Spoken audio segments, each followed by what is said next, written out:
Bienvenue sur ce balado qui aborde le sujet de la santé des femmes.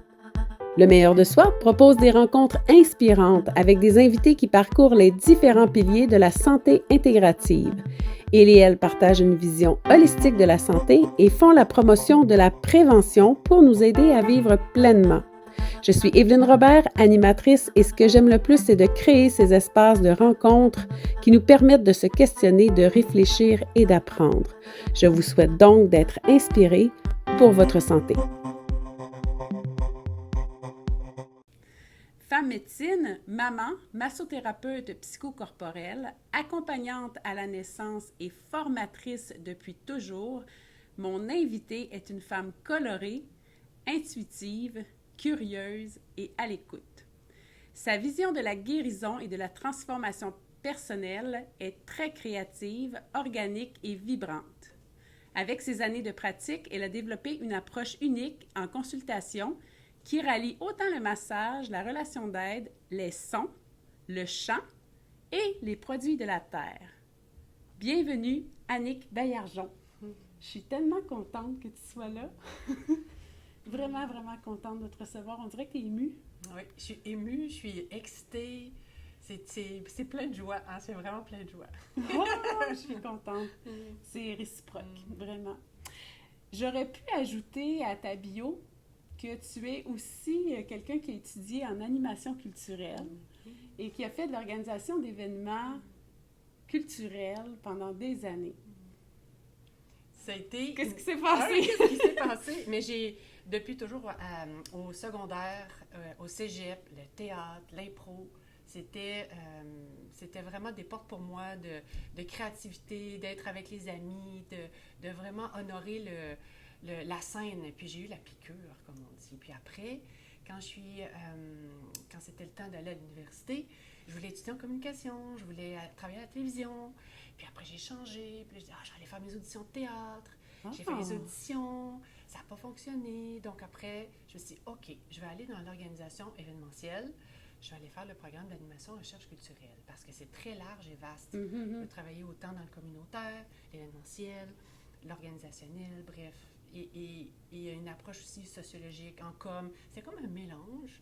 Et ça a vraiment été 3 années merveilleuses qui m'ont amenée à travailler dans l'événementiel, à faire du booking d'artistes. Pendant longtemps, quand même? Pendant 6-7 ans à peu près. Petite compagnie de production magnifique avec une équipe extraordinaire qui, longtemps, on a organisé le défilé de la Fête nationale. Oh. Alors, le grand défilé là, qui se passait à chaque année. Oui. Et rencontrer les artistes, les artisans, des bénévoles, travailler aussi toute la scénographie, la mise en scène. Donc, moi, je m'occupais de trouver les gens, d'aller cueillir les gens, les rencontrer, organiser les répétitions, puis construire tout ça ensemble avec les costumes, les décors, les déambulatoires. Il y avait quelque chose de... Ça me donne des frissons d'en parler parce que c'était tellement de créativité d'être avec les gens. Et après, d'autres événements, d'autres festivals, Festival Montréal Lumière, la Grande Mascarade dans le Vieux à Montréal aussi. Et ça, il faudrait qu'on s'en reparle parce que moi, je dansais dans ce festival-là, dans la Grande Mascarade. Ah oui, on s'était dans les débuts. Avec Pierre-Paul Savoie. Oh, wow. Je suis dans cette séquence-là. C'est drôle, hein? Oui. On se connaît sans se connaître. C'est vraiment... On a un parcours un peu similaire, mais toi, tu as vraiment fait un détour à un moment donné vers la santé. J'ai fait... Ce détour-là, en fait, dans l'événementiel, c'était vraiment extraordinaire. On était tous célibataires, on était dans des espaces de créativité, d'intensité, de faire de la régie, la scène. Il y avait quelque chose de magnifique. Puis à un moment donné, je dis OK, mais en parallèle, il y a toujours eu la santé qui est importante, il y a toujours eu mes pratiques personnelles, que ce soit le yoga, la lecture, la spiritualité. Et puis, le projet d'avoir un enfant, le projet de créer une famille. Puis, à l'époque, c'est ça, mon amoureux est en production aussi, cinéma. Donc, on est parti de ces sphères-là pour aller dans d'autres sphères, dans l'éducation, dans la santé. Et puis, j'ai commencé à étudier. J'ai commencé à étudier la massothérapie, la naturothérapie, plein de types de Donc, c'est au moment où au moment où tu étais enceinte ou avant ça, avant, même déjà? Vraiment avant, en 2008. En 2008. Et puis, quand j'ai commencé à plonger dans ça, c'est des appels, hein? on revient. Puis moi, je viens d'une famille aussi. Ma mère faisait des soins, le Reiki, elle a une librairie ésotérique, ma grand-mère. On était beaucoup dans ça. OK. Après, on voyage, on se promène, puis on y revient. Et quand j'y suis revenue dans l'apprentissage des techniques, je me suis dit, mais où est-ce que je m'en vais avec ça? Mais je sentais qu'il y avait quelque chose qui se tissait, se tricotait. Et après, je suis tombée enceinte d'Adélie et ça a orienté toute ma pratique par la suite. Évidemment, les grossesses. Puis tu dis que ça a ouvert aussi une grande porte sur le féminin sacré. Le féminin sacré, oui, ça c'est une grande phrase, hein? Le féminin sacré, c'est... Oui, c'est souvent utilisé, mais chez toi, je sais que c'est très ancré. Oui, bien, ancré, c'est tellement vaste, le sujet du féminin sacré, hein? Dans honorer notre chemin de femme, dans honorer nos cycles, dans honorer notre nature cyclique, nos transitions. Ensuite de ça, le sacré va dans plusieurs cultures du monde, dans des peuples, dans les rituels de passage, dans plein de transitions qu'on vit. Puis on est dans nos corps de femmes et en vivant la grossesse, moi, ça a été une révélation extraordinaire parce que j'ai cherché des espaces plus spirituels, énergétiques. À l'époque, il y a 14 ans, on n'avait pas d'espace qui était relié au féminin sacré, qui était relié à connecter avec son corps. Sa grossesse, il y a quelque chose de très conscient, d'unique. On le trouvait dans les arts, en interprétation, mais en dehors de ça, effectivement, il n'y avait pas... Non, il n'y avait pas ça. Puis là, j'ai rencontré des femmes, des femmes médecines qui arrivaient de l'extérieur, qui étaient sages-femmes, mais qui faisaient des soins aussi, dans l'accompagnement à la naissance, dans tout l'aspect aussi spirituel d'incarnation, de savoir que je porte la vie, d'aller dans différents outils, la maternité sacrée dans l'Ayurveda aussi, d'en prendre soin de son corps, son âme, la période aussi de préconception, et que ce soit détox du corps, mais que ce soit aussi d'être dans cette conscience-là, de ralentir les rythmes aussi. Quand tu le dis comme ça, effectivement, c'est très vaste. Hein? C'est extrêmement vaste. Et comme on peut chanter des mantras avec nos couronnes de fleurs, tu sais, je veux dire, puis être dans le féminin sacré, c'est aussi vivre plein de deuil, c'est vivre plein d'expériences, c'est rentrer dans notre zone, être le corps, l'esprit, notre âme, c'est... Et oui, alors porter la vie, être traversé, la donner, ça ouvre plein de portes. Penses-tu que c'est pour ça que... Penses-tu que c'est parce qu'on s'est un peu déconnecté du féminin sacré, qui en fait a toujours été là, que c'est autant populaire depuis quelques années, on entend plein de monde, tu sais, deviennent comme des supporters du féminin sacré. Oui, bien, je crois que dans notre génération, il y a comme une deuxième partie de nos vies qui est dans se reconnaître, dans les rôles de la femme, en fait. On pourrait parler de tous les rôles qu'on porte dans l'émancipation. On n'ira pas là, ça va être très long. Ça va être très long et très intéressant, mais de pouvoir créer notre métier, de pouvoir changer, de pouvoir ralentir, de transformer les choses, d'innover, d'inventer. Alors, à travers ça, le féminin sacré, c'est une façon de voir que dans les rôles qu'on joue, les chapeaux, bien, il y a une femme, il y a un être humain. Puis bon, il y a toute notre société patriarcale aussi, mais notre éducation, nos mères, nous, pas nous avec nos enfants en ce moment. Il y a des générations qui sont différentes dans s'émanciper, voyager, explorer. On n'est pas dans les mêmes métiers toute une vie. On n'est pas la même personne à chaque jour. Et tout l'aspect de la croissance personnelle aussi, que nous, on a vécu et qu'on vit. Et cette espèce de « Wow! Je peux choisir, j'ai des besoins, j'ai des limites, j'ai des émotions, je suis une alchimiste de plein de... » Il y a beaucoup d'offres, effectivement. Il y a beaucoup de possibilités. Pour prendre soin de soi, là. Exactement. Oui, prendre soin de soi. Puis pourquoi t'as fait... C'est-tu ta maternité qui t'a donné le goût d'aller vers la naturopathie périnatale? Oui, je le dis comme il faut? Oui, dans tout l'aspect naturopathie, naturothérapie, les approches, en fait. Oui, j'étais déjà dans ma pratique de massothérapeute, mais après, en l'ayant vécu, j'ai dit, là, il y a beaucoup d'éducation à faire. Ça prend des cercles pour les femmes, ça prend les centres de périnatalité aussi qui commençaient à être en place, la possibilité de choisir la façon dont on a envie d'accoucher, le lieu de l'accouchement, vivre notre grossesse, notre postnatal aussi. Donc, en le vivant, je me suis dit, waouh, il y a plein de beaux endroits où on peut prendre soin de notre corps après, dans le sport, le langage pour bébé, mais je me dis, c'est où est-ce qu'on parle, en fait, de transformation identitaire, spirituelle, de tout ce que ça implique aussi comme changement de vie, comme mode de vie, et pour les femmes, en fait. Puis tu as trouvé où ça se passe? J'ai trouvé plus ou moins, j'ai plutôt, avec d'autres femmes, d'autres amis, commencé à parler de l'Ayurveda, de cet aspect d'hygiène de vie, du lien qu'on a justement entre je vis mon congé de maternité, je reprends le travail rapidement, ou je reprends, et plusieurs fois, moi je le voyais dans ma pratique aussi, les femmes étaient épuisées, ça faisait plus de sens, ils cherchaient une direction, l'énergie est différente. Mm-hmm. C'est pas tant de vouloir rester à la maison ou être dans ce...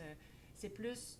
Ma vision change, mes valeurs changent. Et il y a quelque chose de précieux dans le postnatal des premières années de vie aussi, qui est, ça joue sur nos hormones, sur notre fatigue, sur tout. Oui, exact. C'est un sujet en soi. Et à partir de là, bien, beaucoup de femmes changeaient de direction. Beaucoup apprenaient à changer de travail, ou diminuer, ou comme créer, aller dans d'autres zones, se réinventer, devenir doula, ou changer, prendre un cours en relation d'aide, être dans d'autres spectres. Et de partager la médecine ayurvédique, c'était ça aussi, c'est que mon hygiène de vie, mon lifestyle a un impact sur ma santé physique, émotionnelle, sur le fait que je suis là pas pour être épuisée, je suis là aussi pour me transformer, je suis là pour honorer. Mm-hmm. C'est vraiment intéressant parce qu'on dirait que c'est la première fois que, je le savais intuitivement, mais quand on accouche, il y a quelque chose d'immense qui se passe. Puis quand on arrive à 40 ans et plus, la préménopause, périménopause, ménopause, bref, il y a aussi là un grand... Puis moi, je réalise que, je ne sais pas s'il y en a qui vont se reconnaître là-dedans, mais moi, j'ai eu mes enfants tard. Tu sais, j'ai eu mes enfants à 38 ans. Donc, j'ai vécu comme deux gros changements rapprochés parce que pas longtemps après, je commençais ma périménopause, tu sais. Alors, Oui, c'est ça, il y a quelque chose qu'on dirait que je viens de comprendre pendant que tu parles. Mais oui, tout à fait. Et c'est pas les mêmes générations qui ont leurs enfants 25 ans, 30 ans. Mm-hmm. Maintenant, les enfants arrivent beaucoup plus tard aussi. Ouais. Et oui, effectivement, c'est cycle... C'est que ça crée des gros changements. Oui. Et on n'en parle pas tant. Il y a Ingrid Bayot, qui est une sage-femme, qui parle du 4e trimestre, en fait, qu'on ne parle pas du retour à la maison, qu'on installe l'allaitement, les nouveaux cycles, le couple, physiquement, la lune de miel. Peux-tu répéter son nom? Ingrid Bayot. Je la connais pas. Oui, et on éduque beaucoup les femmes, les familles. Quand j'étais doula pendant plusieurs années, j'ai accompagné les couples dans leur choix. Doula, on va dire ce que ça veut dire. Oui, accompagnante à la naissance. Oui, okay. Accompagnante à la naissance. De faire des choix éclairés sur la façon de vouloir accoucher, de se faire un plan de naissance, de choisir la position, de choisir le milieu, de pouvoir changer, de pouvoir accoucher à la maison. Et à travers ça, c'était aussi beaucoup d'éducation sur se préparer à accoucher, mais sur le postnatal. Et on n'en parle pas, mais de toute façon, on doit le vivre. Ça doit une traversée pour savoir qu'est-ce que Absolument. Absolument. Ouais. Mais dans la maternité ayurvédique, il y avait les soins, il y avait prendre soin, il y avait aller à la maison. Il y avait aussi tout cet aspect de transition, de sororité, des soins rebosso avec les tissus, avec les échanges, la sororité de savoir qu'on est ensemble, qu'on est vu, qu'on est entendu, puis que ce que je vis est normal, que ce soit dans l'isolement ou que ce soit dans « je me reconnais plus ». Ça prend toute une année. Il y a comme une renaissance de la femme de toute cette première année. Exact. Ben oui. Mais oui. Puis c'est pour ça qu'on se laisse de la place pour vivre cette première année, le plus possible, en tout cas, idéalement. Il y a quelque chose qui m'a, puis tu vas peut-être me corriger, mais qui m'a surpris parce que je t'ai envoyé un petit questionnaire dans tes réponses. Il y a un moment donné où tu as parlé de ta séparation comme un retour vers ta féminité. Puis là, je me suis dit, mais comment ça se peut? Comment c'est possible? Quand je l'ai écrit, je me suis dit, ça va être un Tu savais que tu allais me piéger. Je savais que tu allais piéger. Parce que là, en fait, j'ai pas cherché à comprendre. Je me suis dit, je vais lui demander. Ben, en fait, si on fait le fil avec l'accouchement, on se rend compte qu'on accouche de plein de choses dans notre vie de femme.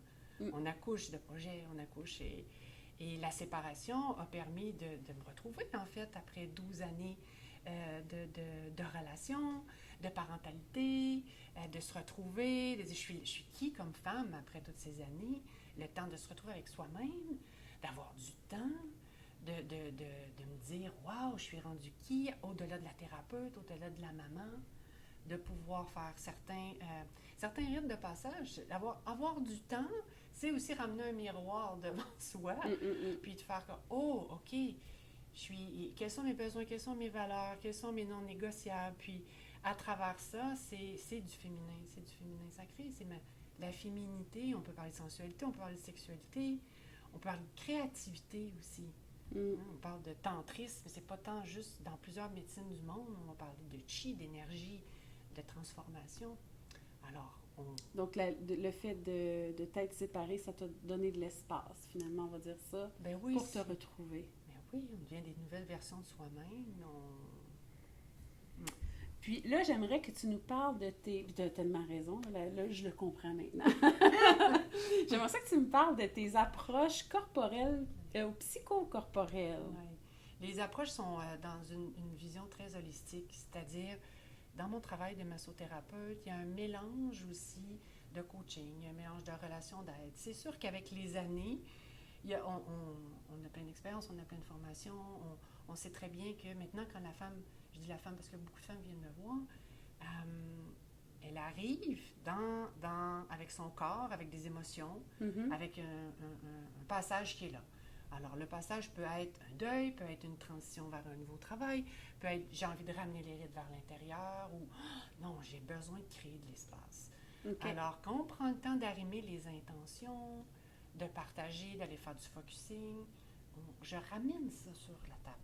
Je ramène ça de soins, oui. Okay. Parce que dans le fond, les soins n'est pas juste un massage, c'est un mélange entre plusieurs techniques somatiques, de thérapie crânienne, d'ayurveda, de Chinezang, de massage du ventre, énergétique aussi, parce qu'on est dans plein d'éléments.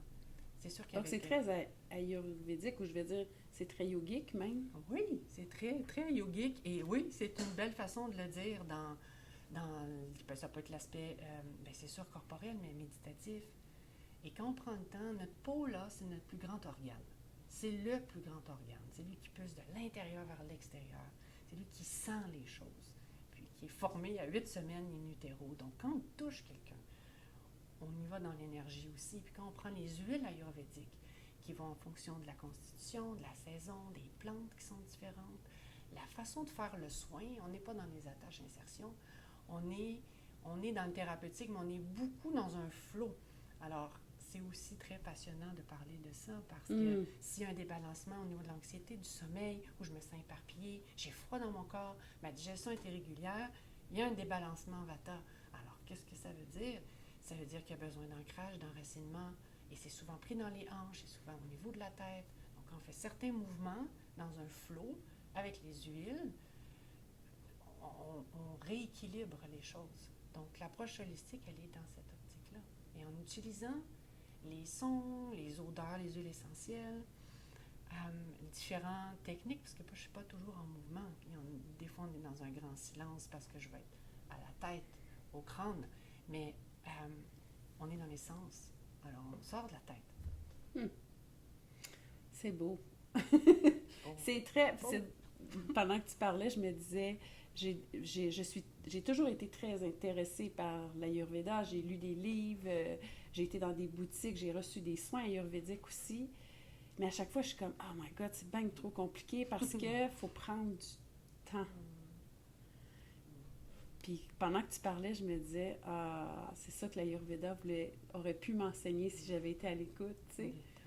Oui, et quand tu parles de temps, qu'est-ce que tu veux dire? Ah, c'est une bonne question. C'est quoi ça pour toi? Le temps, c'est parce que je me disais, il faut apprendre, tu sais, il y a 4, tu sais, comme tu parlais de Vata. Oui, c'est ça.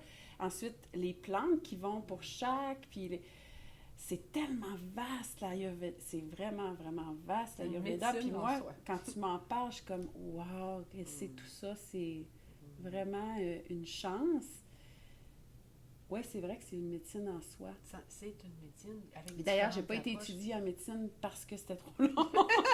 Alors, on dirait que je le même, tu sais, je suis comme, oh mon Dieu, tu sais, c'est toute une vie, dans le fond, avec différentes branches, parce que l'Ayurveda, il y a toute la spiritualité qui est merveilleuse. Oui, c'est beau. Dans le yoga, la méditation, dans la connexion des rythmes, des saisons, dans pulser de l'intérieur à l'extérieur. On est le microcosme du macrocosme, là. Mais tu l'incarnes parfaitement bien, Oh. Ayurveda. Moi, je n'aurais pas pu, mais en tout cas, j'ai quelque chose à aller apprendre, là, c'est certain, là. Puis, tu reçois des clients, mais pour les femmes, les femmes que tu reçois qui ont 40 ans et plus, tu remarques, est-ce qu'il y a quelque chose qui revient le plus souvent chez ces femmes-là? Oui. Dans ce virage... Dans les besoins de ces femmes-là. Oui, les besoins. On revient à nos hormones. On revient à la périménopause. On revient aux rythmes différents. On revient à certains symptômes. Des défis. Et quand on parle de défis, il y a des défis c'est sûr, de stress, d'anxiété, de sommeil, de performance, la famille, les enjeux de la famille, les enjeux des enfants, des ados, des projets. Il y a encore, dans cette optique-là, aussi dans la fertilité, la maternité, il y a comme, pourquoi j'arrive pas à tomber enceinte, par exemple? Souvent, c'est parce qu'il y a des rythmes quand même effrénés. Je veux dire, le sens de tout ça va toujours ramener la femme à s'arrêter, puis à prendre le temps de regarder. Puis notre corps, il nous donne, c'est comme un mantra pour moi, je crois, une phrase fétiche, il nous donne toujours l'heure juste. Alors souvent, quand je me sens pas bien, quand j'ai des symptômes, quand j'ai de la maladie, là je m'arrête, là je cherche des approches alternatives, je cherche à faire du sens, je cherche en médecine parce que j'en ai besoin, je cherche en relation d'aide, et puis il y a tout ce multidimensionnel-là, donc mon corps me parle. Et c'est tellement beau parce que les femmes, sincèrement, c'est sûr que j'ai une clientèle de femmes depuis plusieurs années, qu'on a cheminé ensemble, mais les gens sont prêts, les gens sont conscients aussi, les gens ont besoin de ralentir. Alors, on peut parler de la périménopause, mais qui suis-je aussi? Il y a des crises identitaires, là. Il y a plein d'aspects. Est-ce qu'il y a des erreurs récurrentes que tu vois qui reviennent, que les femmes font? Les erreurs, c'est un gros mot, ça, erreur, je trouve. Je ne sais pas si on pourrait le modifier. D'expérience. D'expérience, oui, mais d'expériences qui sont... Et tu dis, elle est encore allée là, ou il y a encore quelqu'un qui a été là, tu sais. De chemin, un mauvais chemin, mettons. Du mauvais chemin, de l'expérience. En fait, c'est souvent, je me suis oubliée. Je me suis oubliée. Là, j'ai besoin de revenir à la maison. On s'oublie, c'est normal. On peut avoir toutes nos belles pratiques. On s'oublie, on revient. On revient par la vie, on revient par notre corps, on revient par nos émotions. Et j'ai besoin de me retrouver. J'ai besoin de me recentrer. J'ai besoin d'être entendue. J'ai besoin d'être vue. J'ai besoin de pleurer. J'ai besoin de me sentir enveloppée. J'ai besoin de recevoir. Et ce qui est extraordinaire à travers ça, c'est que... Oh là là, je pense que on va le réécouter au ralenti, là. Wow, il y a du stock là. Oui, il y a du stock tellement, parce que juste se déposer, prendre le temps de se déposer, recevoir et connecter avec son corps aussi. C'est là que tout se passe, en fait. C'est pas dans notre tête, hein. Oui, notre tête est au service, mais on est tellement habitué de s'identifier à nos pensées, de s'identifier, mais non, c'est du vent, en fait. T'sais. Les pensées, elles cherchent la sécurité, c'est souvent le passé vers le futur, ça me fait vivre l'anxiété. Quand je reviens dans mon corps, comment je me sens? Où est-ce que ça se place dans mon corps? Qu'est-ce que ça me fait vivre, cette situation-là? Et souvent, ça demande du recul, sinon c'est complètement comme ça, le besoin de créer de la distance, ouvrir, c'est souvent ouvrir, c'est souvent revenir à la maison, au sens propre et figuré. Et ça supporte beaucoup longtemps. Et c'est aussi d'avoir l'espace d'accompagnement sur plusieurs rencontres, quelques rencontres, pour, OK, j'ai besoin d'installer une nouvelle routine. J'ai besoin d'être ensemble dans un nous. J'ai besoin que tu me coaches. J'ai besoin de venir sporadiquement aux saisons ou pendant un temps rapproché. Parce que les soins sont aussi très, très supportants pour plein d'aspects. Tu sais. Est-ce que la solitude aussi fait partie des mots? Parce que quand tu as dit besoin de le faire à deux, besoin d'être supporté, besoin d'être reconnu, il y a comme un besoin qui vient de l'extérieur. Il y a besoin du nous. Ouais, c'est ça. Oui, il y a vraiment un grand besoin du nous. Le je, il y a déjà de l'exploration, allez voir, hein? Mais il y a le nous. Il y a quelque chose de se sentir ensemble. Les femmes ont besoin de ça. Les femmes ont très besoin de ça. J'ai offert dernièrement une journée qui était de ressourcement. Ça faisait longtemps que j'avais pas... auparavant, je faisais beaucoup d'ateliers. On se rassemblait avant la pandémie, par exemple. Et j'ai appelé la Dharmadé et on était dans l'intuition. On était dans la créativité. Oh, On a wow. bougé dans le corps, on a reçu, on a échangé, on a pris notre temps. Et c'était tellement... et c'était ça que j'ai entendu. Merci, merci pour ce temps. J'ai besoin de me déposer, recevoir, ressentir. Besoin de la communauté. La communauté, d'être. Besoin d'être. Besoin d'être. Faire beaucoup de choses. Et on réapprend ça. Et tranquillement, on se choisit à travers ça. Et ça fait toute la différence. Je me recharge, je me décharge. Puis, as-tu des conseils que tu aimerais donner à celles qui nous écoutent pour améliorer leur santé, mais des petits gestes qu'elles pourraient faire peut-être au quotidien? Au quotidien. Une des premières choses, ce qui m'a le plus aidé, ça a été de me poser avec moi puis de dire qu'est-ce que j'ai besoin en ce moment. Est-ce que j'ai besoin de, c'est ça, ralentir? Est-ce que j'ai besoin de bouger? Alors, il y a comme, on appelle ça une sadhana, en fait, se créer une routine, se créer une inspiration qui est autant prendre soin de mon corps, qui est autant de bouger dans du cardio, d'aller dans le pilates ou d'aller dans l'eau, en fait, d'aller dans les espaces d'éléments qui me nourrissent. Après, de faire des pauses, de méditer. Dans les éléments qui me nourrissent. Oui, l'Ayurveda, c'est une médecine des éléments, en fait. C'est une médecine, on parle de notre nature ayurvédique, de nos humeurs biologiques, de nos doshas, mais on parle aussi de cette nature-là. Donc, qu'est-ce que j'ai besoin en ce moment? Et à partir de là, c'est me choisir et d'aller faire d'écriture, de l'art. Est-ce que j'ai envie d'apprendre quelque chose? Est-ce que j'ai envie de danser, chanter, au sens propre et figuré? Parce que personne ne va le faire à notre place, se choisir. Et souvent, on accumule. Puis pourquoi c'est si difficile pour les femmes de se choisir, selon toi? Il y a quelque chose dans nos gènes, il y a quelque chose dans nos os, du féminin nécessairement, hein, de prendre soin, d'être au service d'une certaine façon. On pourrait parler tellement d'archétypes. Hein? Souvent, les femmes vont réaliser j'ai vraiment besoin de sortir de la sauveuse. Je suis dans je prends en charge, je gère, je vis aussi beaucoup d'insécurité à certains aspects. Puis pour rentrer dans notre yin, dans notre féminin, on a besoin de sécurité. Notre système nerveux, on est vraiment beaucoup trop addict à l'adrénaline. Au cortisol, c'est une des hormones à traiter en premier en périménopause. On est comme dans ce défi de notre génération où ça circule. Donc, il y a quelque chose à décoder, à recoder aussi dans les relations que j'ai en même temps avec moi-même, avec mes enfants, partenaires. Quel rôle je prends, comment je peux redonner. Et aussi, aller dans... sortir de la sauveuse, c'est reconnaître ses besoins, ses limites, savoir dire non, savoir se choisir, en fait. Et ça, c'est pas, on n'a pas appris. C'est le parcours de la quarantaine. C'est le parcours de la quarantaine, de la cinquantaine, oui. Oui. Et c'est ensemble qu'on le voit, en fait, parce que nos mamans, nos grands-mamans, on n'était pas là du tout. Eh non, c'était toujours oui. C'était toujours oui. Alors les femmes, oui, on peut parler de crise, mais il y a quelque chose d'extraordinaire dans ça. Il y a comme j'enlève des vieux manteaux, il y a quelque chose de je sors de ces espaces-là, en fait, pour redéfinir. Et quand on ne l'a pas appris, c'est comme parler un nouveau langage, en fait, une nouvelle langue. Moi, si on se mettait à parler allemand, ça va être long, là. Il y a de l'entraînement, il y a du temps à mettre.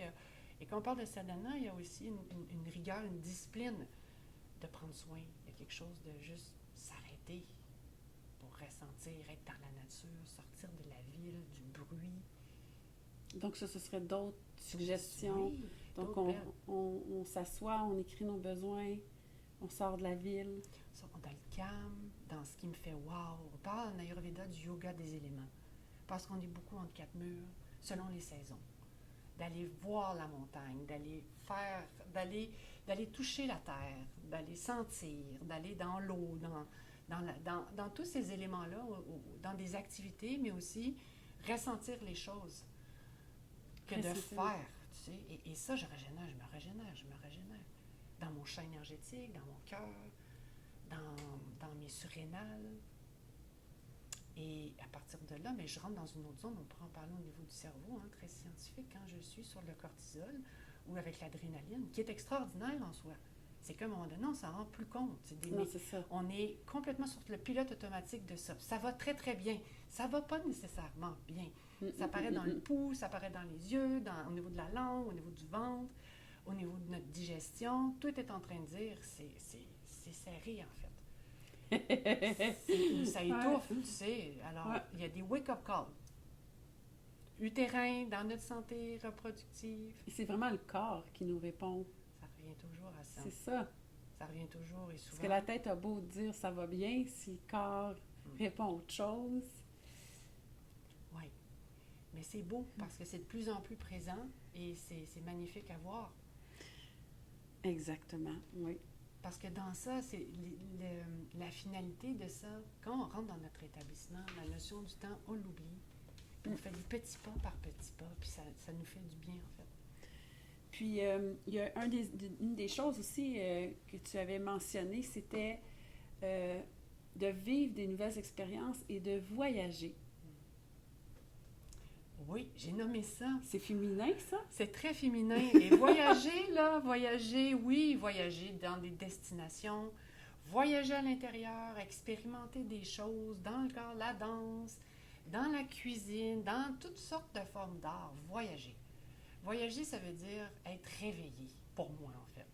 Voyager, c'est extraordinaire, voyager. On a besoin de voir des choses, on a besoin de sentir dans plein d'aspects, mais on a besoin de sentir qu'on vibre. Et c'est ça aussi que je sens dans les femmes après la quarantaine. Dans la quarantaine, c'est comme, j'ai envie d'exister. J'ai envie que ma vie goûte quelque chose. Et t'en parles, puis c'est comme, wow, c'est donc bien beau finalement, cette génération. Mais oui, moi, je me suis jamais trouvée aussi belle et puissante, et les femmes autour, parce qu'on se connaît mieux, on connaît nos limites, nos besoins.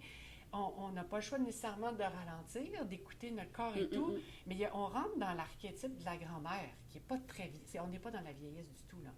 On est dans la sage, on est dans la transmission, on est dans je m'écoute, je savoure aussi, je viens créer et je me permets tout ça. Donc, quand on ne crée plus, on s'éteint. Alors, la créativité, elle est tellement importante. Donc, la notion du voyage, c'est sentir que la vie me traverse. Elle est à l'intérieur aussi, il y a un flou, en fait.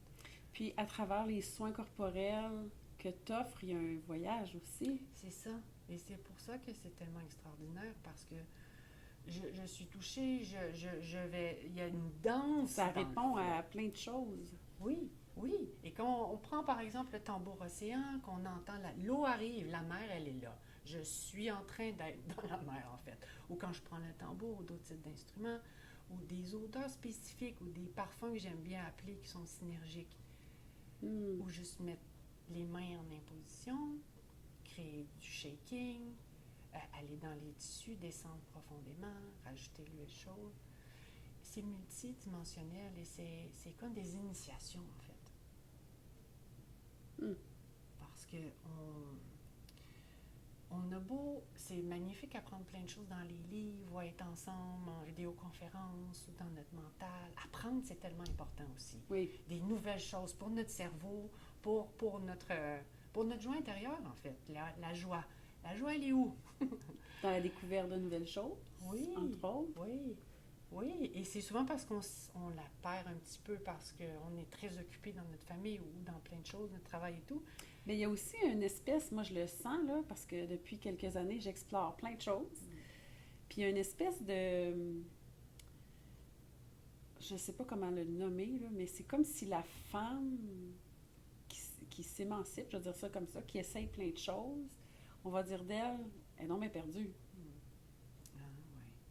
Perdue dans le sens, c'est pas ancré. Alors que... Non, au contraire, célébrons-la. Non, j'enlève les tabliers, Ouais. j'enlève les vestons, j'explore. On est ici pour explorer, on peut partir demain matin. C'est pas avec nos diplômes puis nos comptes de banque. C'est tellement avec la chance qu'on a de vivre cette vie, d'expérimenter, de goûter, de sentir et de partager. Et c'est souvent là qu'on s'éteint à travers faire trop de choses ou s'oublier. Mais on y revient tranquillement. Mais oui, honorons ça, célébrons la diversité, l'exploration, parce que de toute façon, ça porte toujours de l'enthousiasme, tu sais. Si j'ai pas d'enthousiasme, il n'y a rien qui va passer, qui va rester. Mais si j'ai une motivation pour quelque chose, et je vais apprendre les trucs, je vais changer ma chimie corporelle, je vais changer mes hormones, je vais changer ma peau, je vais changer de vision, parce que ça fait wow. Hein? C'est les wow qu'il faut aller. Puis quand ça fait plus wow, c'est correct aussi. Faut que ça passe. Oui, il faut que ça passe, mais c'est souvent, on se dit, ben là, c'est sérieux, ou en fait, c'est que les femmes souvent ont oublié. Je ne sais plus comment. Et ça, j'ai entendu ça souvent. Je ne sais plus trop comment. Comment on fait pour jouer? Comment on fait pour s'amuser? Oui. Comment on fait pour être connecté à notre petite fille intérieure, notre adolescente, notre grande sage aussi. Sans avoir l'air folle, on va le dire. Oui. Sans avoir l'air folle. Il y a quelque chose d'oser. C'est pour ça que les communautés de femmes deviennent importantes, je trouve, parce qu'on se reconnaît. On se reconnaît certains. Puis oser, même dans nos milieux de travail, peu importe avec qui on est, dans l'intuition, il y a tellement de techniques de créativité aussi possibles, hein, de coworking, d'approches qui sont révélatrices d'en jouer. Quand on joue, on a du plaisir. Puis quand on a du plaisir, l'énergie circule. Puis tout devient quelque chose de magnifique, tu sais. Et quand on est dans notre nature cyclique aussi, on a des phases dans notre mois. Et c'est tellement important d'éduquer les femmes à reconnaître leur cycle menstruel, à savoir qu'il y a différentes saisons. Qu'est-ce que c'est les... On peut-tu en parler de ça, les cycles? Qu'est-ce que... J'ai la spécialiste pour en parler. Je vais en profiter. Les différents cycles, c'est... Dans le fond, tu parles des semaines avant les menstruations ou tu parles des saisons ou tu parles de tout ça? Oui, je parle de tout ça en même temps. Parce que déjà de comprendre qu'on a une phase lutéale, qu'on a notre phase d'ovulation, qu'on a notre phase prémenstruelle, puis qu'à travers ça, les hormones jouent entre l'œstrogène, le progestérone et d'autres hormones. Ça fluctue. Nous, on vit notre cycle sur 28 jours en moyenne. Un homme, c'est 24 heures. Avant la ménopause. Oui, ça peut bouger, en fait. Ouais. Puis on peut être en périménopause et notre cycle ne bougera pas tant. Notre flux peut être pareil, la durée peut être pareille. Okay. Alors, on peut vivre plein d'autres symptômes aussi. Mais ce qui est important, c'est que les femmes sachent, en fait, je peux prendre des anovulants, je peux prendre le stérilet, etc., je peux prendre des hormones, mais à un moment donné, je suis déconnectée de ça. Peut-être parce que je vis des symptômes ou j'ai certains problèmes, oui. Mais d'un autre côté, c'est qu'il y a des saisons. Les saisons, l'été, l'hiver, l'automne. Quand je suis dans ma phase ovulatoire, c'est une saison d'été. Je suis dans mes pics d'hormones. J'ai de l'énergie, j'ai envie d'aller vers l'extérieur, les projets, je me sens wow, tu sais. Puis c'est une semaine qui est productive, qui est dans la réalisation. Et tranquillement, quand j'arrive dans la phase prémenstruelle, ça descend comme ça. Je suis dans une phase plus d'automne. Alors, imaginez juste penser la saison, les caractéristiques de la saison. Alors, c'est plus froid, j'ai besoin de descendre, de ralentir pour justement aller dans ma phase menstruelle, où c'est l'hiver, c'est une sorcière. Je ne peux pas me demander d'avoir la même énergie dans ma phase prémenstruelle, de réinventer ma vie dans cette semaine-là, parce que des fois j'ai des symptômes ou parce que juste physiquement, mon corps s'en va tout doucement vers la menstruation, vers mon utérus. Donc, quand j'ai mes règles aussi, je ralentis. J'enlève, j'ai le droit d'enlever des choses dans mon agenda, j'ai le droit d'enlever un repas, un souper, une réunion. Quand je comprends mieux que ma phase ovulatoire, elle est wow, j'installe plus mes choses là d'action, j'ai envie. Sinon, je rentre dans ma grotte. Puis sinon, on se dit, maintenant, qu'est-ce qui m'arrive? Mais c'est normal aussi. Et il y a d'autres formes de créativité. C'est normal et je pense que c'est sain. Mais oui, c'est sain. Ouais. Et on n'est pas tant dans ces espaces-là parce qu'on est toujours souvent dans un keep going. Ouais. Je continue. Puis souvent, j'ai des symptômes aussi, mais il y a tellement de belles approches naturelles. Il y a tellement de belles approches aussi dès que je commence à connecter avec mon cycle. Qui peuvent atténuer les symptômes? Mais oui, de plein de façons. En naturo, plein d'approches. Donc, à partir de ce moment-là, c'est « Ah, wow, OK, cette semaine-là, elle est comme ça. » Je me pose moins de questions. C'est moins fort en moi des formes de culpabilité ou tu sais, on entend « Ben oui, j'ai le droit de me sentir plus anxieuse ou j'ai le droit de me sentir plus...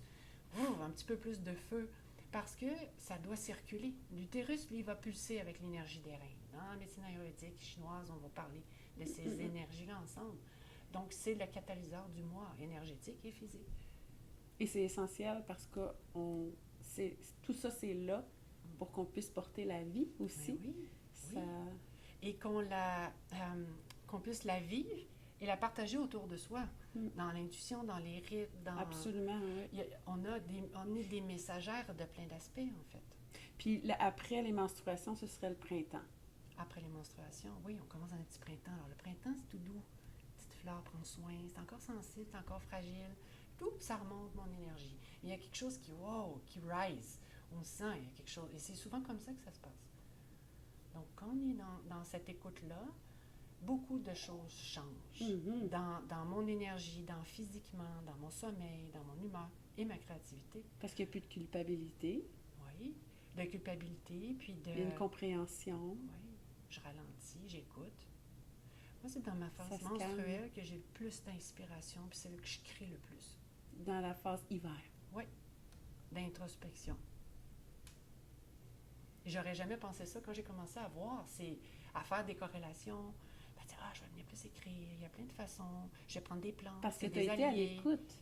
Oui, j'ai pu l'apprendre et c'est ce qui me permet aussi de le partager depuis des années avec les femmes. Quand elles viennent pour un soin, c'est quoi ta phase en ce moment? C'est quoi la saison qui est là? On parle de choses.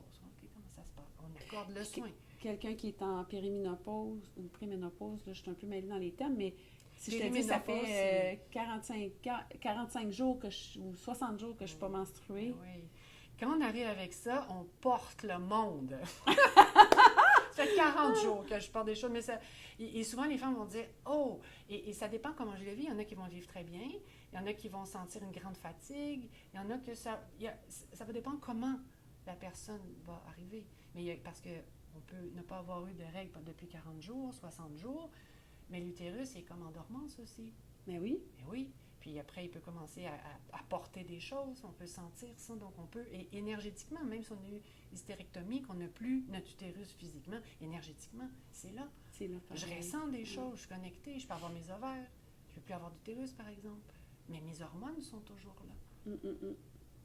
Ah oui, ben, je vais faire un parallèle pour celles qui peuvent douter, tu sais. J'ai rencontré à un moment donné quelqu'un qui s'était fait amputer la jambe, puis il sentait encore sa jambe très présente, donc... Même si on se fait enlever des morceaux, énergétiquement, ils sont encore là. Oui, les membres fantômes, ben oui. Puis quand tu parles de ça, on pourrait même parler de tout ce qu'on a pu vivre in utero, ce qu'on a pu vivre dans notre ventre, dans notre cœur. On a plein d'empreintes, tu sais. Puis ce vécu-là se traduit par des langages. C'est un langage corporel, un langage... Et on s'en va à la rencontre de ce langage-là. Dans tes soins. Dans les soins, dans les approches, dans l'accompagnement. Quand on prend du temps. Quand on prend le temps. Puis l'expérience. Puis quand on est plus détendu, quand on a plus d'endorphine dans notre corps, de cytocine, c'est un peu ça aussi le soin. Il y a d'autres choses qui se passent. J'ai plus de perspectives. Donc, c'est vraiment tellement intéressant. Parce que tu as... là, on a été dans vraiment beaucoup, beaucoup de sujets. Puis pourtant, avec toi, je m'étais dit... On va parler vraiment, vraiment de plus au niveau des hormones, au niveau hormonal, parce que les femmes dans la quarantaine, il y a vraiment quelque chose qui se passe à ce niveau-là. Là, tu en as parlé un petit peu. Tu as parlé de cortisol, tu as parlé de... Le cortisol, l'œstrogène, progestérone, testostérone, on a tout ce cocktail d'hormones-là. Et souvent... Et dans ces cycles-là, qu'est-ce qui se passe avec ces hormones-là? Bien, il y a des fluctuations, alors il y a des pics, puis il y a des descentes, en fait. C'est ce qui fait que la menstruation va arriver. Mais ce qui est important à travers ça, dans le partage, c'est que souvent, dans la périménopause, c'est de comprendre qu'on a ces hormones-là et qu'à travers ça, on a un cycle circadien aussi de nuit. Et l'impact que ça a. Donc, quand j'ai trop de cortisol aussi dans mon corps, où mon corps, naturellement, va commencer à sécréter le cortisol 2h, 3h du matin. S'il y en a déjà beaucoup, je peux avoir beaucoup de réveils à ce niveau-là. Je peux avoir un débalancement vata entre 2h, 6h du matin. Et ça parle, en fait, de certains débalancements hormonaux. Et comment on va savoir qu'est-ce qui se passe dans notre corps? C'est ça le truc. C'est que souvent, ça s'installe dans certains symptômes qu'on va vivre. Tu différemment. C'est pas juste les bouffées de chaleur. Ah non, non, non, non. La périménopause, c'est avant, pendant et après. C'est comme la périnatalité. Et on est dans périménopause toute notre vie. Notre naissance, j'ai envie de dire. Ben oui. Parce que tout va fluctuer à travers le temps et tout ça. Donc, il y a quelque chose de crucial puis primordial à partager. Et c'est souvent quand je vais aller consulter davantage en médecine alternative ou que je vais aller au privé par rapport aux prises de sang. Qu'est-ce qui se passe dans mes taux? Je vais prendre un taux au 3e jour, au 21 jours, pas juste une prise de sang aléatoire. On n'a pas une lecture globale des fluctuations. Oui, c'est ça, les hormones, il faut vraiment aller plus spécifique et c'est souvent au privé parce qu'on va aller chercher davantage d'expertise, on va se le dire, au féminin, puis aussi un support pour aller voir, OK, mais l'estrogène est correct, progestérone peut-être, j'ai peut-être besoin d'en prendre une certaine phase dans mon cycle ou non, j'ai besoin d'en prendre tous les jours. OK, ça dépend vraiment. C'est le bilan sanguin qui va parler. Puis après ça, tranquillement, oui, les hormones bioidentiques, certains modes de vie.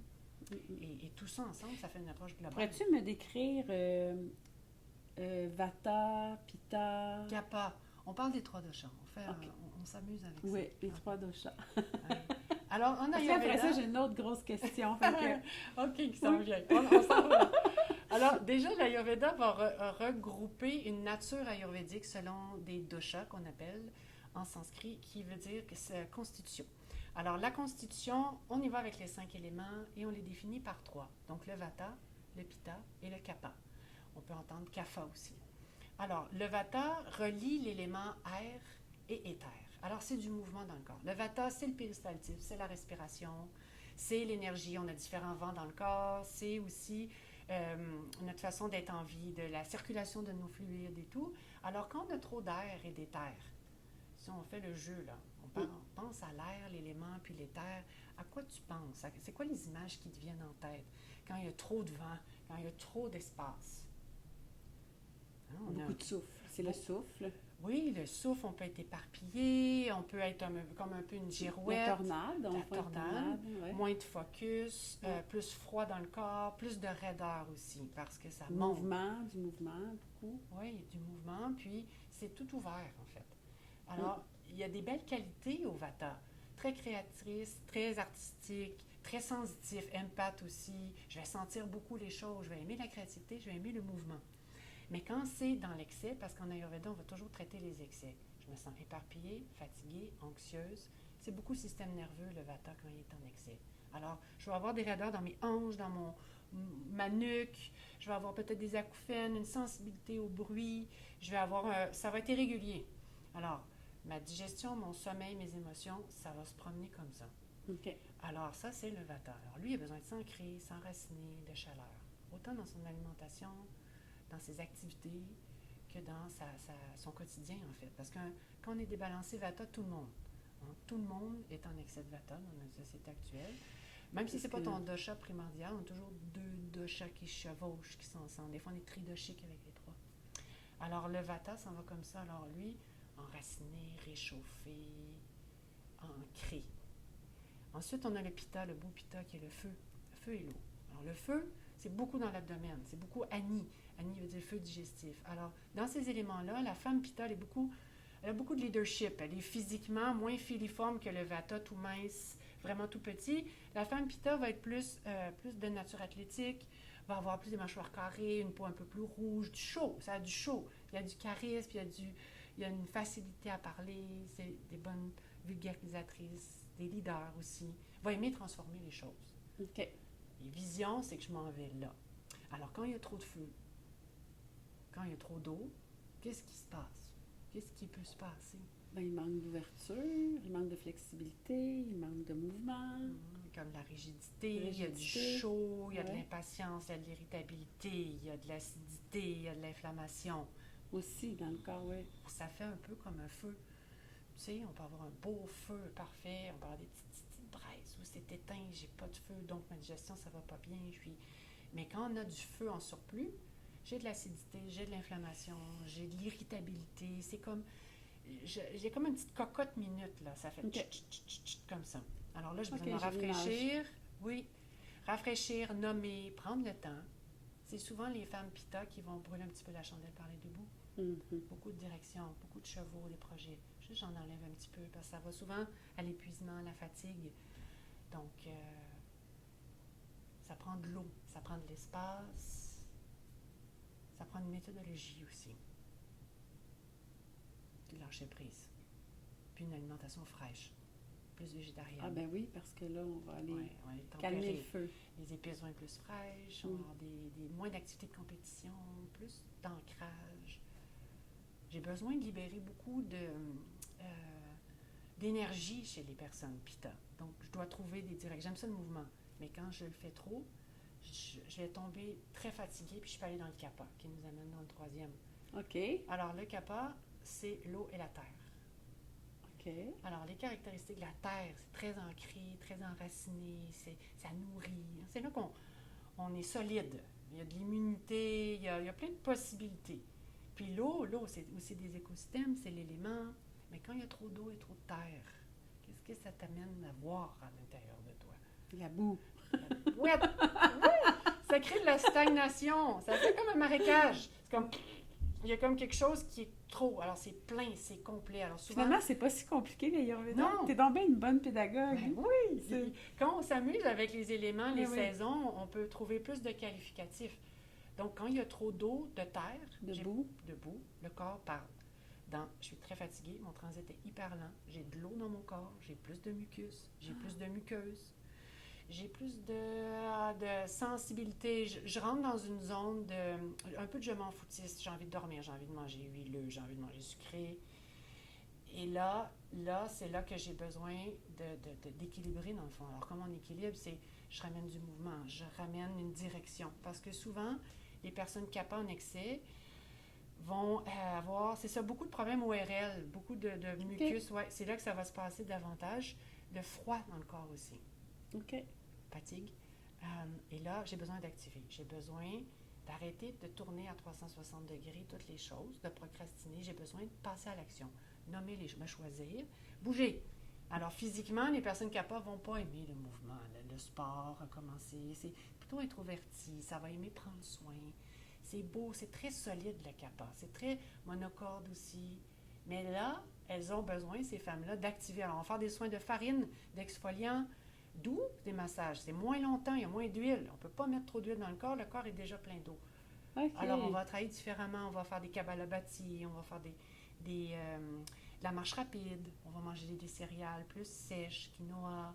On va aller dans plus épicé, mais pas piquant, pour OK. que le feu s'active, OK. pour éliminer l'eau. C'est fun, hein? Ah, c'est magnifique. J'adore ça. Puis en plus, la façon dont tu l'expliques, c'est très, très imagé. Ouais. Très intéressant. Puis l'autre sujet où je voulais aller, le dernier, je te promets, le ventre. Le ventre est souvent représenté chez les artistes comme le siège de la féminité. Et toi, tu as développé un soin, tu vas m'en parler, du ventre. Oui. Le ventre m'a toujours fasciné pour plein de raisons. Pour notre deuxième cerveau, pour étudier le taoïsme aussi, dans les formes, le bouddhisme, le chinezang, le massage. Dans le Saravasti aussi, le massage ayurvédique. Et les femmes, et toujours mes mains étaient appelées là. Il y a le tentien, il y a le nombril, il y a le hara, il y a nos organes, il y a toute notre énergie organique viscérale, et qui est souvent comprimée, contractée. Et en massant le ventre, c'était incroyable les tensions qui se libéraient, émotionnellement, physiquement aussi, et tout ce qui se rebalançait en fait. On va aller dans le ventre spécifiquement pour toutes ces belles raisons dans le fond. Et à travers le temps, je me suis dit, oh wow, pour rentrer dans le ventre, c'est tellement intime aussi d'aller masser un ventre. Donc il y a quelque chose de prendre soin, d'aller étirer. Donc il y a quelque chose de relâcher le bassin, relâcher le psoas avec des séquences d'étirement, de mobilisation passive, de prendre le temps de créer cet espace dans notre ayam. Tout est serré, périnée serré, les fesses sont serrées, le ventre, par plein de facteurs, puis de beauté aussi, de créativité. Mais quand je parle de ça, souvent, les tensions viennent de l'abdomen et vont se propager un peu partout. Et on pense qu'on est au niveau du dos, on va aller traiter dans le ventre, ça va tout relâcher. Ah, Et ça va créer ça, c'est fascinant. une grande expiration, comme je me retrouve à la maison. C'est notre ayam, le bassin. C'est notre centre on pourrait parler des chakras dans cet espace-là. Des portes énergétiques aussi, du chi, du prana. Ah, le bassin, c'est... Oui, le nombril. Il y a Le tellement de nombril terminaisons aussi, nerveuses effectivement. autour du nombril, lymphatique au niveau du plexus. Et quand on est dans ces zones-là thérapeutiques avec les approches, mais quand on est dans la zone énergétique, de travailler un foie pour libérer la colère, entre autres, ou recréer une dynamique, il se passe plein de choses. Et surtout, il se passe des choses après. Il se passe des choses pendant le soin. Mais le soin, moi je dis souvent, le soin commence après. Dans tes ressentis, dans ton sommeil, dans tes rêves, dans tes sensations. Il y a un bien-être, c'est sûr. Puis en utilisant les huiles ayurvédiques, on nourrit. Les corps absorbent l'huile. Alors, il y a plein de plantes, ça va dans les tissus, dans les muqueuses. Et ça vient créer toute une homéostasie. Ton corps va se repartir. On vient juste aider les systèmes à se réguler. L'homéostasie, c'est l'équilibre. L'équilibre. Oui, on ramène les espaces pour que ton corps il est totalement capable d'aller par lui-même.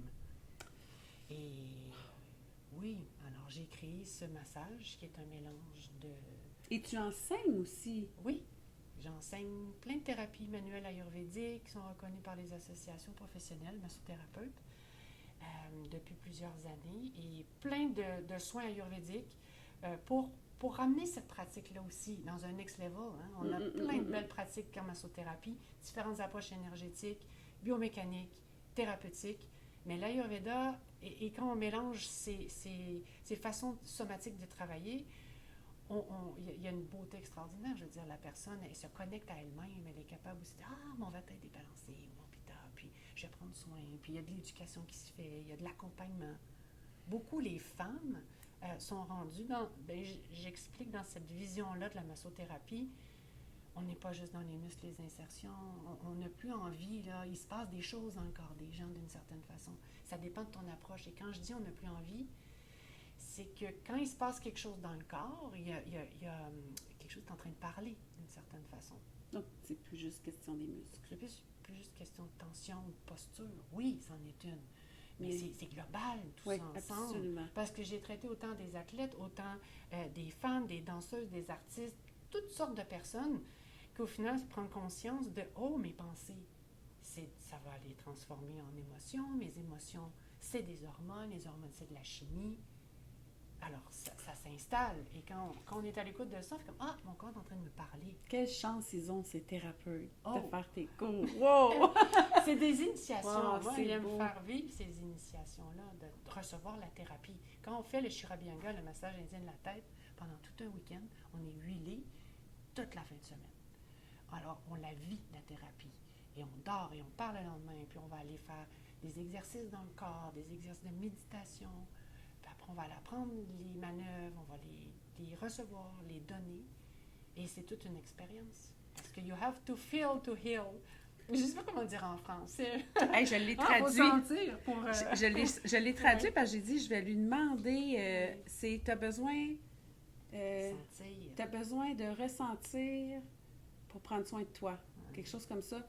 Tu sais, la bonne traduction, là, c'est que, tu sais, il y a aussi l'expression, là, tu sais, il faut que ça fasse mal pour qu'on réalise qu'il faut prendre soin de nous, là. C'est un peu ça. Oui, c'est un peu ça. En fait, oui, puis ça veut surtout dire, je dois ressentir pour guérir d'une certaine façon. Pour guérir, c'est ça. C'est ça l'expression. Oui, ouais. pour guérir, puis guérir, c'est au sens très Donc, large. si je ressens, je peux guérir. Si je ressens pas, c'est ça. Oui, parce que quand ça te traverse, quand tu le ressens, tu l'as vécu. Puis on doit apprendre tout doucement à connecter avec ces émotions-là. C'est notre travail, en fait. Parce qu'il est là, le ressenti dans les émotions. Tout est là, tout est là. C'est pas dans nos pensées, c'est dans notre corps. Encore, oui. C'est des explorations. C'est magnifique. Chanceuse de vieillir avec toutes ces connaissances-là. Ben, Puis on est chanceuse aussi d'avoir accès à des femmes comme toi qui vont nous permettre de vieillir un peu plus sages. C'est une grande sagesse, l'Ayurveda. oh, merci. Alors. C'est une grande sagesse, puis plein de belles femmes m'ont montré le chemin aussi. Oh, chanceuse! Plein. Ouais, C'était vraiment un plaisir de te rencontrer, puis on va se revoir, c'est sûr. Merci à toi. Merci, Annick. Merci. Le meilleur de soi, c'est bien plus qu'un podcast. C'est une communauté de femmes qui veulent prendre soin d'elles, être en santé et se laisser inspirer. Parce qu'on mérite de se sentir bien, épanouie, rayonnante et en pleine possession de nos moyens.